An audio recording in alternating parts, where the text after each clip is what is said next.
Mga kapuso, masobra 2.5 million ka Pilipino ang wala sang obra sunod sa Philippine Statistics Authority. Mga unemployed sa Iloilo City naglabot sa masobra 12,000. Si John Sala nakatutok live sa Barangay Ticod, La Paz, Iloilo City. John?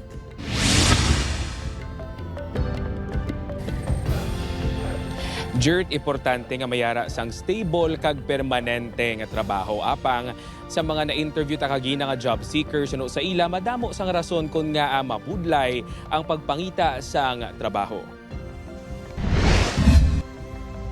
Binula na nga nagapangita sang obra si June Clarence. Bangod sa kabudlay sang pangabuhi, importante gid kuno kuntani nga may permanente ini nga obra. Apang pagpanghangkat para sa iya nga wala ini makatapos sa pag-eskwela. Tungod sini, manubo kunong iya kumpiyansa sa iya kaugalingon. Salig sa kaugalingon ko, sir.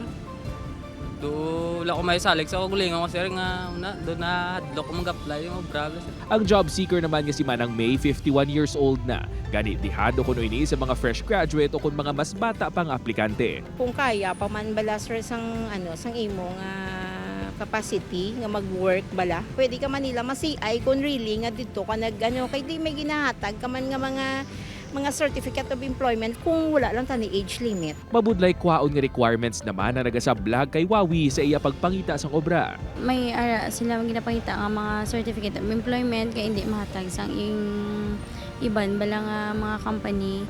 Tapos damo lang requirements kag mostly ang ginapangita gid nila ang mga base course bala. Sanday June Clarence, Manang May kagwawi ang kabahin sa 12,301 ukon 4.20% nga mga residente sa syudad sang Iloilo nga wala sang permanente nga obra. Sa datos sang Peso Iloilo City, yara sa 280,580 ka mga taga-syudad ang employed, 36,370 naman ang underemployed. Sa datos ng Philippine Statistics Authority, yara sa masobra 2.5 million ka mga Pilipino ang wala sang obra subong October 2025. Mas mataas kung ikumpara sa 1.97 million sa October 2024. Suno sa Peso Iloilo City, dako nga problema sa syudad sang Iloilo ang unemployment. May dissonance gid sa gin-produce nga graduates in terms of up-to-date skills. Ang mga kids no basi wala sila naatagan mayo sang anong ila career choices during the pandemic. They took up courses that they think are convenient for them but they did not take courses nga align gid sa ila skills. Sino kay umadhay bastante sang oportunidad sa mga peso offices, hindi lang sa syudad sang Iloilo, kundi pati man sa mga kabanwahanan kag sa ila satellite offices. Samtang sa may mga edad naman nga ginabudlayan mangita sa kobra, padayon ang pagpasangkad sang Peso Iloilo City sang ilang mga programa nga nagahatag oportunidad sa mga ini.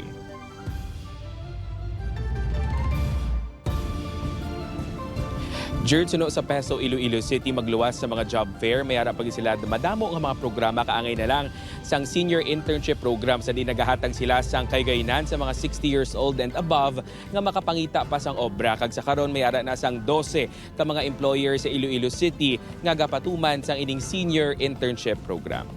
Jert? Madamo gid nga salamat sa detalye, John Sala.